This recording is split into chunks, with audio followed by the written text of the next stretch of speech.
Good evening, everyone. How are we all this evening? I hope we're well. You could just let me know if you're okay and who's in the chat. Hey, Wendy. Hey, Matthew. How are you? I hope you're both well.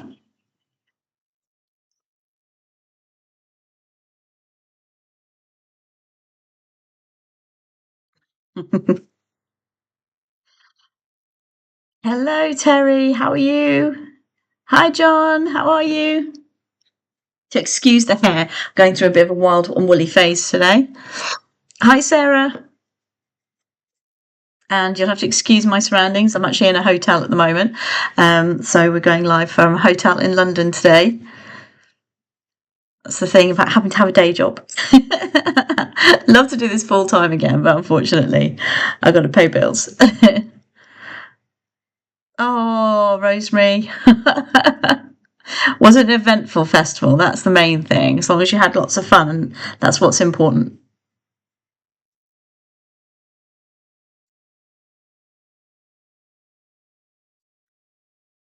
So we've got 11 people on this evening. Hi, Judith. How are you? I hope you're okay. I'm always trying to sort this out so you can't see my double chins. They seem to have grown over the years. It's terrible.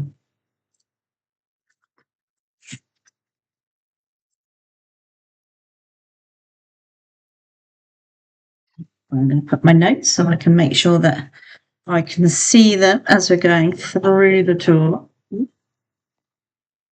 Poppy lying sleeping under the desk here this evening. So, welcome everybody. Thank you for coming to the tour this evening. If you've not met me before, my name's Leslie Hammam, and I've got over 25 years experience of living and working in Egypt, and made my passion in life studying Egyptology and ancient Egypt. I don't have a degree, but what a piece of paper doesn't say, I have in a lot of knowledge and a lot of reading of different things over the years, and I like to bring a little bit of spice and flavour to my tours by putting a bit of spin on things as well and trying to have a bit of fun with it, breaking down Egyptology into something that's more digestible for people and a little bit more fun to learn, I hope. Oh, hey Faith, how are you? And Bridget, long time no see, the both of you. I love Sekhmet too. So Sekhmet is the first goddess in this particular series. So this one will be a series that I'll continue through different gods and goddesses across the ancient Egyptian timeline. There are lots and lots and lots, and a lot of them can be very confusing. So we'll start with the easier ones first, and then we'll get into the more complicated ones a bit later on. But this evening I thought we'd start with Sekhmet, one of my favourite goddesses, mainly because I think I can relate to her a little bit. So she's got two very distinct personalities, but we'll get into that in a minute. My experience in spades is what paper doesn't always cover. Very true, Rosemary. Well, I hope so. I'd like to think so.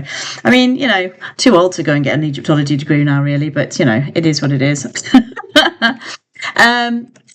If you would like to learn more about what tours are coming up, and also if you'd like to buy a coffee, would be amazing. You can follow the link that I've just popped in the chat there. The tour tonight is free for you to join and watch on repeat when it uploads a bit later on after the tour. But if you have got a spare bit of change and you'd like to buy me a coffee, please do so, because it helps keep the channel running and all the hours that I put into putting these tours together. So, Sekhmet then, let me bring up some notes so that I can read them to you, and we'll go to my little slideshow I have here as well. Let's just put that on pause a second before that goes off. So Sekhmet, in Egyptian mythology, Sekhmet isn't just any goddess. She is the blazing, lion-headed powerhouse who strides into battle with fire in her lungs and medicine in her hands. So this is what I mean about the fact that she has two very distinct sides of her personality. Okay, so the first is fierce, and she is taken on by most pharaohs actually as going into battle for warfare and things like this. Let's get to slide number 2, hopefully. There we go. She's the hot desert winds. Ancient Egyptians said she was, that her breath sweeping across the land possibly could bring plagues. Those were all her messengers, healing miracles. Also her domain. She could destroy or save you depending on her mood. So, as I said, her kitty. I wouldn't like to try that one with her, to be perfectly honest, but I get where you're coming from. So she was taken by pharaohs. If you were going into war, you would want the breath of Sekhmet with you, wouldn't you? You'd want her vengeful power to sweep across your enemies and to smite them where they stood. So that was really, really important in ancient Egypt. She had this second side to her as well, which was a lot smoother and a lot calmer. And this is to do with her story, which we will get into in a little bit. So her second side is as a healer. So she had 2 distinct sides, and there is a reason for that. There are lots of different variations and versions of the story. I'm going to do the one that's my favourite. But there are different versions of the Sekhmet story, depending on what you read and where you go.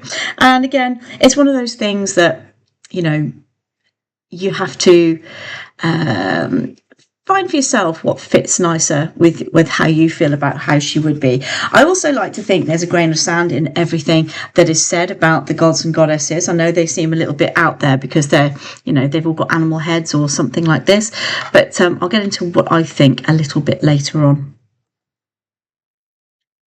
So Sekhmet then, she was part of the Memphis Triad. Just realised I put the wrong photo on this one, but I do apologise for that. So her husband was the god Ptah. So Ptah was a creator god and patron deity of craftsmen and architects. Together with their son, the lotus god Nefertem, they formed the prominent triad of deities worshipped in ancient city of Memphis, which is in Lower Egypt. This is the god Nefertem here. Okay. So that was the father, son, the mum, the dad, and the son. She gets the zoomies. Can you imagine? I would have loved it if the ancient Egyptians came up with the story that Sekhmet was tamed because somebody put a box in the corner of a temple and she had to get in it. I mean, how hilarious would that be? But no, it's a very different story. But you get my drift, right? So Sekhmet's temples, as we said, the centre of what we believe was her triad. So the Theban triad was Amun, Mut, and Khonsu. That was the Theban triad, so Luxor area. So then you had the Memphis triad, which was Sekhmet, Ptah, or Ptah, Sekhmet, and Nefertem. Okay, so that was quite. So you have different triads of gods in different areas. I think one night I will do like a tour on the different triads of different parts of Egypt, so we can get an idea of where these gods all came from, and so it kind of gives you a bit of an idea of what's going on there. So Sekhmet, let's go back to my notes. Bear with. So Sekhmet, she. As I said, she was a warrior, she was a healer, and she was a solar deity. And the legendary Eye of Ra, So she was like the protector over Ra as well. Sekhmet is the kind of goddess who can scorch the dead with her breath and cure your fever before breakfast. That's how I like to describe her. She's often linked with Hathor and Bastet. She sits proudly amongst the formidable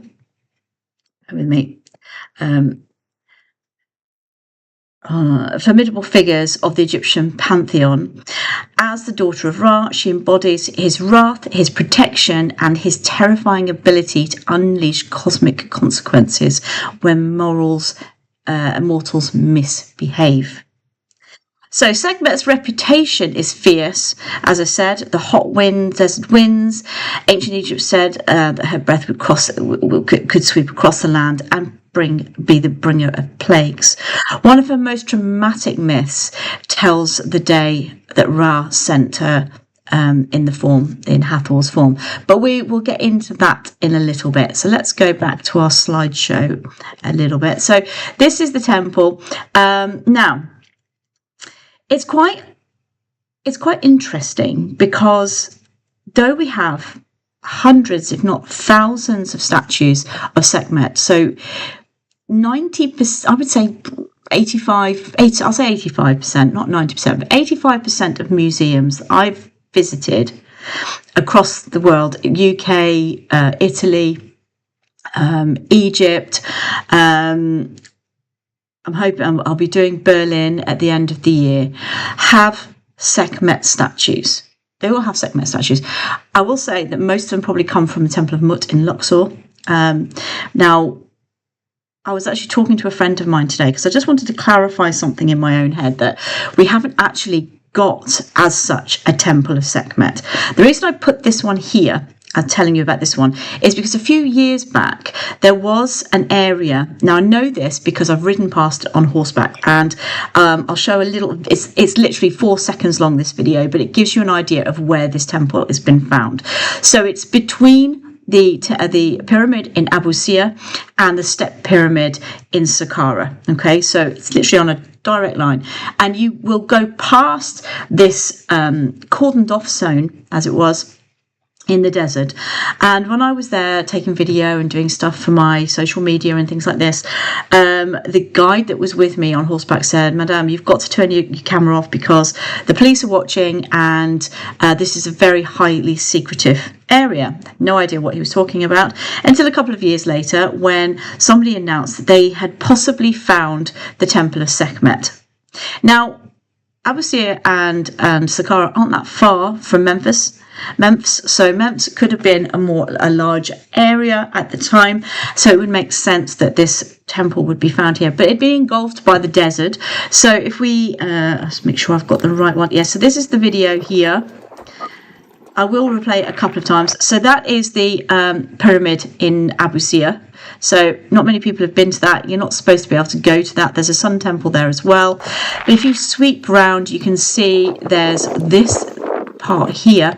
Now, unfortunately, can you see you've got the Giza pyramids in the background there? You can just see the very, very distance there, the Giza plateau. That's the Giza plateau. Then we go to, we swing around. Now, the reason I'm going this way is because every time I try to video the other way, I'd get a good telling off.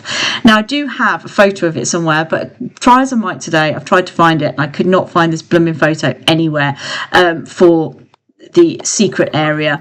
But this gives you a general idea of where this area is. Still very much an undiscovered, oh, crikey, it's gone back again. Bear with me. I'll try and stop it at the right point. Bear with me a second. It's very difficult when it's so short. There. So you see you're looking at a screen now. So if you look over to the right hand side of the screen, so we're just going to go around a little bit further, and that is where the secret area is. So you can see that there's still quite a few what look like sand dunes that look like just like normal sand dunes, but actually I would say I'd be 90% positive there's stuff buried underneath it. And this Sekhmetian temple was actually found, or what seems to be a Sekhmet temple was found just over to the right out of a screenshot now. Now, if we were to climb over that little mound there right in front of us, we will see Saqqara in the distance. So on a direct axis, straight from the Giza pyramids, straight to Abu Sir, straight to Saqqara, and then on to Dashur, which is where the other pyramids are. So it makes sense. It is a very religious area. There's a lot of burial areas here, so it does make sense that her temple would be here in the desert. Makes perfect sense as well, because she was associated with the desert too. Okay. Has anybody got any questions so far before we carry on with the next bit? Oh, crikey, I've set this to not go back to the beginning. So let's go on into the tour a little bit more. Then we got to Nefertum, didn't we?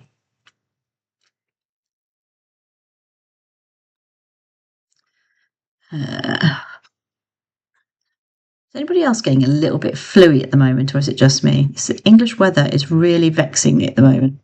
Don't know about anybody else. Heather? Okay, so before we get to the Festival of Drunkenness, let's talk about Sekhmet properly. Okay, so Sekhmet then. She was a goddess, and as I've said, the Eye of Ra, a very important goddess indeed. And she was a protector, a healer, and many other things. So it is said that Sekhmet, when she, hold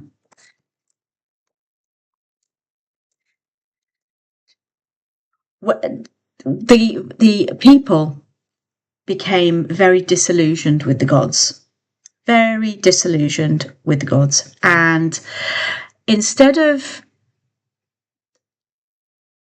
just sort of like keeping it as it was, he was very angry with humanity.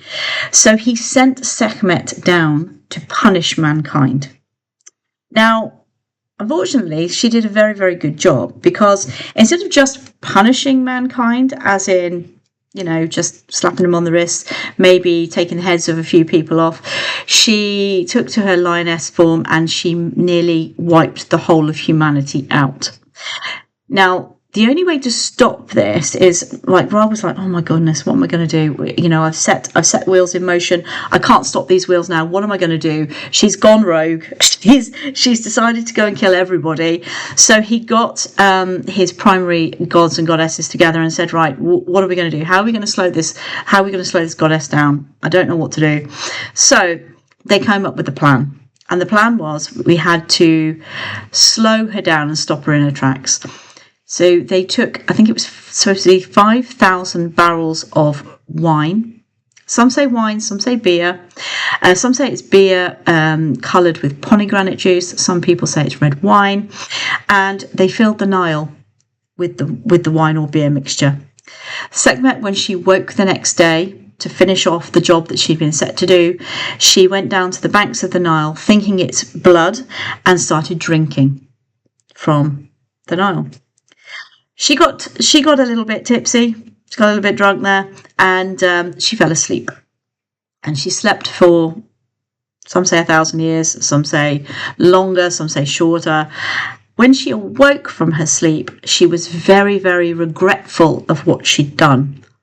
And it's at this point that some people say that she then transformed into the goddess Hathor and became a healer. Some people say that she just became a healer, and you'll see her there with the ankh, you know, the key of life in her hand, and it looks a little bit floppy. That's to notify that she is a healer as well. So she became remorseful, shall we say, which is quite an interesting way of looking at it, I suppose. And then she went around and she was there to guard against plagues and things, because you did have the god Set. He was also very vengeful and used to bring along plagues and desert winds and things as well.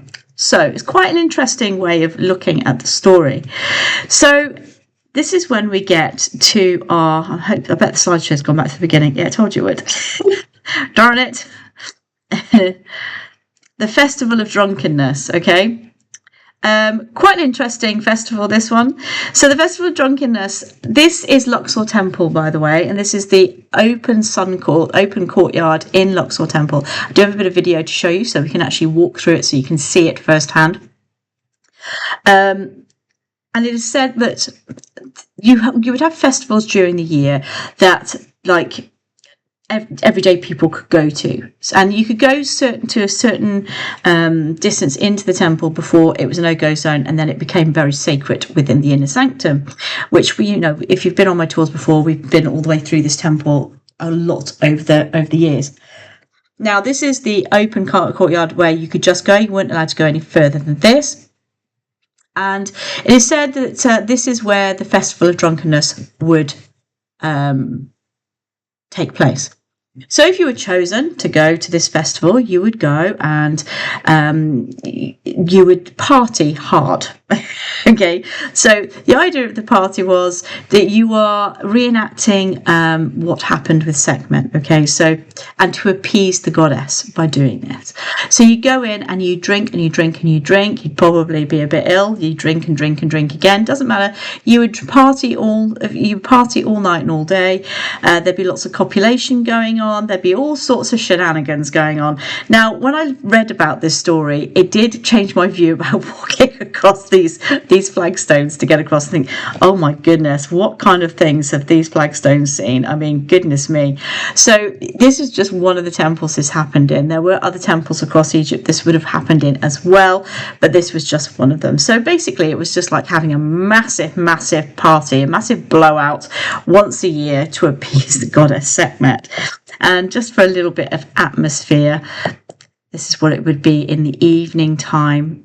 Beautiful atmosphere here in Luxor Temple. This is looking at from the other direction, looking as you're going out. And then here we have another night shot of this particular temple.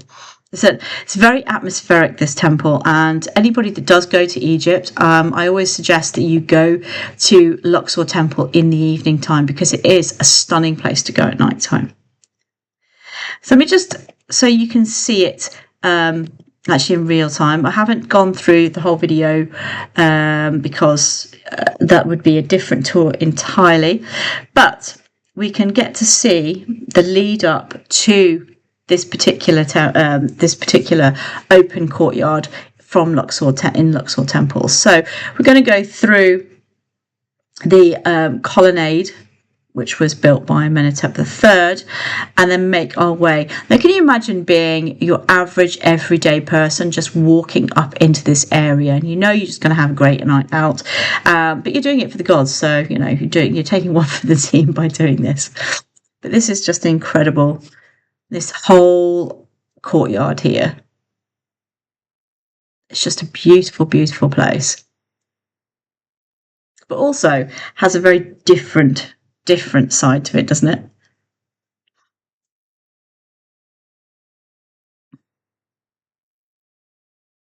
It's quite a big area.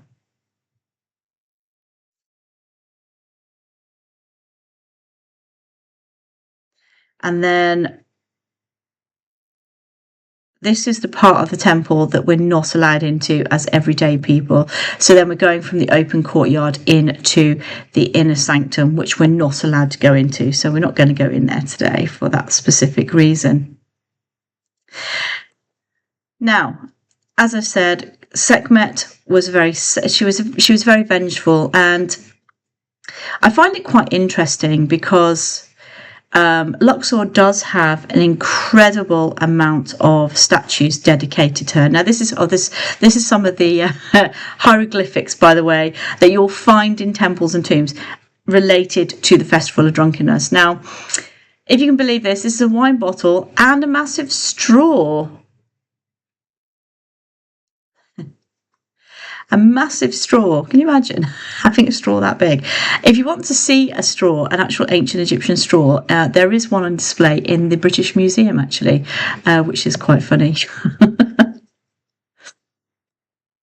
So again, pouring the wine here. And we've got a funny image. So this is what happens when you have too much wine. And this is actually on a tomb wall. Imagine taking this to the grave with you, like, oh. So that's when you've overindulged with the Festival of Drunkenness there. It does make me laugh. So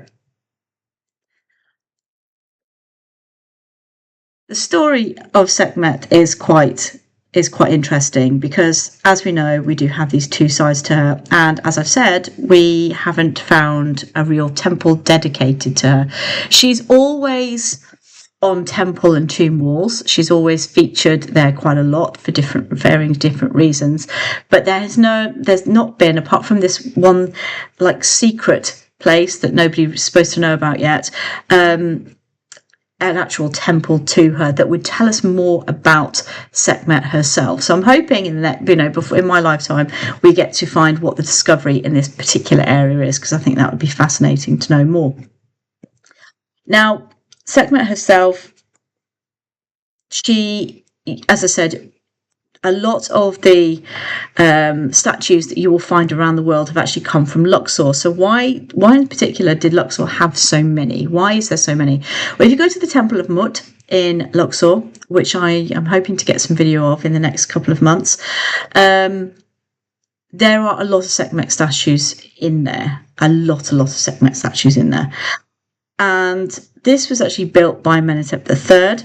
And then if you go onto the west bank of the River Nile as well, to the Colossus of Memnon, there was a project done there, and that was to search for different shards of granite and basalt to show that how many different Sekhmet statues were there as well. And it's recorded that there was something like, I think it was between 300 and 600 different Sekhmet statues or pieces of granite were found for different Sekhmet statues. So we're talking a lot of statues. Why would there be so many? Well, the thing with it is if you look at the Amenhotep III story, and we're going into the Amarna era and we're going into the Akhenaten era at this point, you'll find that what has happened at this time is there seems to be a plague going on in Egypt, either a plague or some sickness or something, because we know that Prince Tutmosis died at that time of an illness, and we know that Amenhotep III and his wife, they got sick during this time as well. So it wasn't just affecting the royal households, it was affecting the normal people as well. So there was a plague possibly raging through Egypt at that time. So the reason why I think these statues were possibly created was maybe to appease the goddess, because as we know, she was the bringer of plagues. So maybe it was just to say, ask the gods to stop whatever it was, to appease this particular goddess. Maybe the drunkenness festival wasn't enough and we needed something else. So we have these two beautiful Sekhmetian statues here. Look, aren't they stunning? Absolutely stunning. In the standing position, you can see she's got the key of life there hanging in her hand at her side. So it does make sense, doesn't it? And then we have the Theban triad here. So we have the pharaoh in the middle, we have Sekhmet, and we have Ptah, her husband, the other side as well. So this is from Memphis.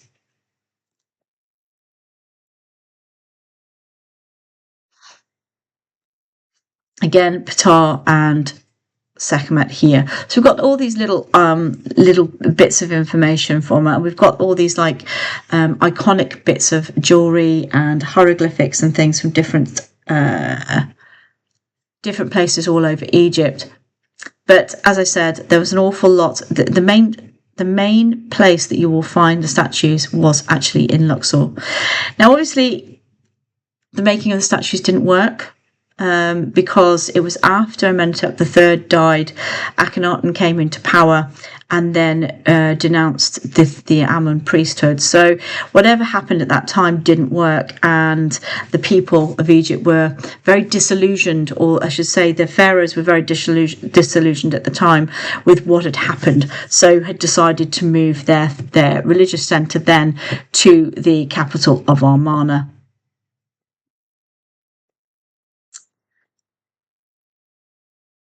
So has anybody got any questions they'd like to ask before we move on a little bit further?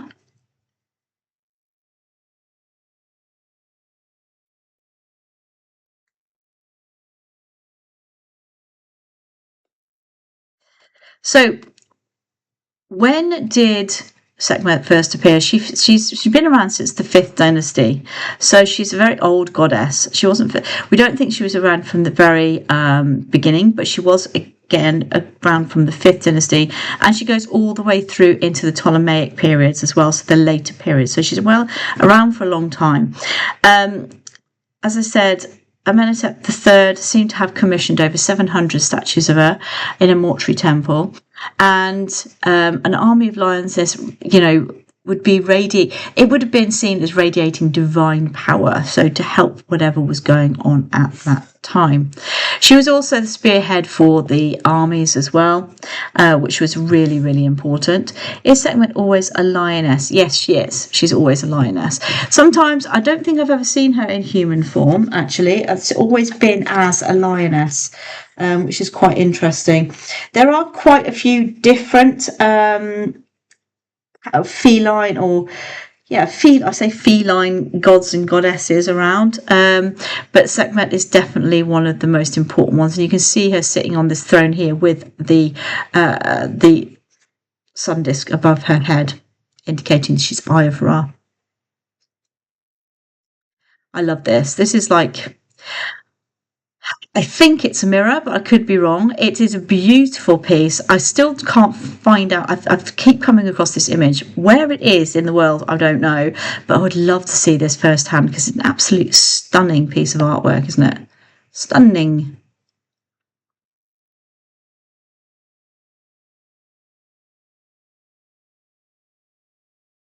Yeah.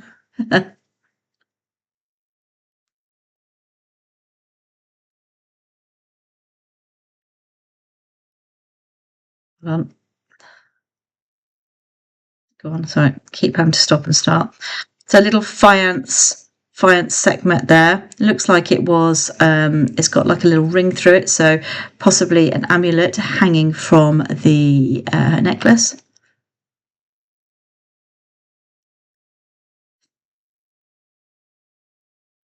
And here we have her with her husband, herself in the middle, and that's her son at the back.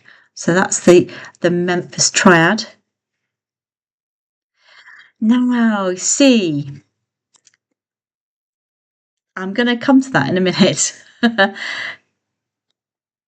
can't pronounce your name there, sorry. What? Talabtish? I hope that's how you say your name. Oh, we've gone back to the beginning again. So, getting into what I think. Who wants to know what I think? Anybody? So we know that Sekhmet was a very, very strong character. She was great with the armies. She was great for the armies. She was great for medicine. She was used as these two sides to her personality. But where does Sekhmet come from? Now, as I said, I've always been the strongest believer of every story has a grain of truth to it somewhere. And you say about death mask. Possibly not. Now, my whole theory on this is, what if we made it simple? Because we tend to overcomplicate stories an awful lot. We try to put modern day logic into how people were thinking back then. We kind of have to go back in time, and we have to try and think like they were thinking. So we try and bring ancient history into the modern era, and we can't really do that because it wasn't adaptable for that. So if we think that Sekhmet went on the rampage, she killed a lot of people, she had to be calmed down, what would make somebody that vengeful? Why would you become that vengeful? And why a lioness? Of all things, a lioness. Well, lionesses, we know from pride mentality, the lionesses are the ones that go out and they are the ones that keep order within the pride. The males, they do their thing with the females, then they go off and have a sleep. They're not really interested in protecting the pride. It's the females that actually protect the pride. So the females have a really important role within their pride, right? So what if Sekhmet was really a real person back in the ancient history, and maybe she was a little bit like, I suppose if I'm gonna make it seem like anybody, maybe she was a little bit like Boudica, or you might know her as Boadicea, but Boudica, who went on the rampage against the Romans. In a time, yes, she was murdered, but that's a different story. But maybe it was the fact that something happened, possibly to her family, maybe, I mean, if somebody came in and murdered your whole family, you would want to take revenge. You want to take revenge on them, and you would go and murder everybody, right? So maybe something like this happened in that time. Maybe her talisman, or maybe her headdress, because don't forget, we did have lions and things running around Egypt at the time from the desert. So maybe that's what that was. Maybe it was her talisman, maybe it was her headdress, maybe that's why she has that as her look later on. Maybe the reason why she's seen as being like the desert winds, and maybe that's where she came from and where she disappeared to when she was running these like sorties out to get vengeance for her family, possibly. I mean, this is my interpretation of it, because I kind of I don't sit around, but I like to think about these things a lot, and I do like to put them into more of a realistic situation of how that would happen. Like the thing with Osiris and Set is more of a Cain and Abel type of story, which is like a bit more believable than the Osiris and Set story. But these stories have come from somewhere, and they were so deeply believed that it would make sense that it would come from a real story originally, right? I mean, tell me if you think I'm wrong, but I mean, why would a god decide to try and wipe out? I mean, why would a god get jealous about not being respected by their people in the first place? I mean, maybe that was also true. Maybe she was just a warrior in an army, and she just went completely ape on everybody that was in that area. There's a possibility there as well. But the pure violence of her nature would suggest to me that there was more of a personal aspect to it. So this is where I've come from in, bringing in from a different side angle, and making Sekhmet a little bit more human than just the goddess that we see. I would understand it if somebody had attacked my family and hurt my family. I would go very vengeful too, and nothing would stop me from that, I don't think. And I do believe that it's possible that this could be the grain of sand, the little bit of salt that starts this whole story that becomes a massive sandy desert later on. So that is my theory on Sekhmet anyway. Has anybody got any questions they'd like to ask me about anything that I've talked about this evening? It makes sense to me as well, Terry. It really does. I mean, we have to stop putting 20th century or 21st century logic to a very old society, because it doesn't work. We don't really know what they were thinking back then, because we weren't there, and we don't really know how to think like they did, because we've evolved so much since then. But you've got to think, well, maybe we can't even call them simple. We can't even call the ancient Egyptians simple, because they weren't simple because of the structures they built back then. So they had a very different way of thinking and doing that we do today.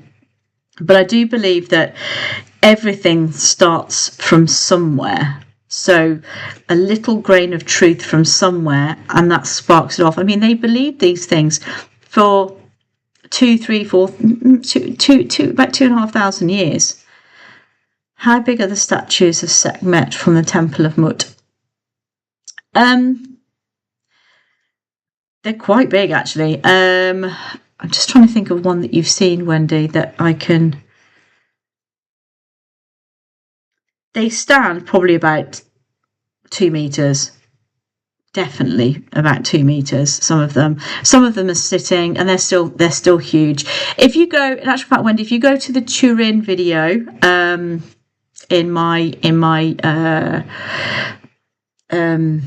YouTube page. So if you go to the Museum of Turin and look through there, when we get to the last hall where all the Sekhmet statues are, you can actually see how big they are in comparison to the people walking past them. They're a lot smaller, they're a lot bigger, than the sphinxes we saw on the Sphinxes Avenue.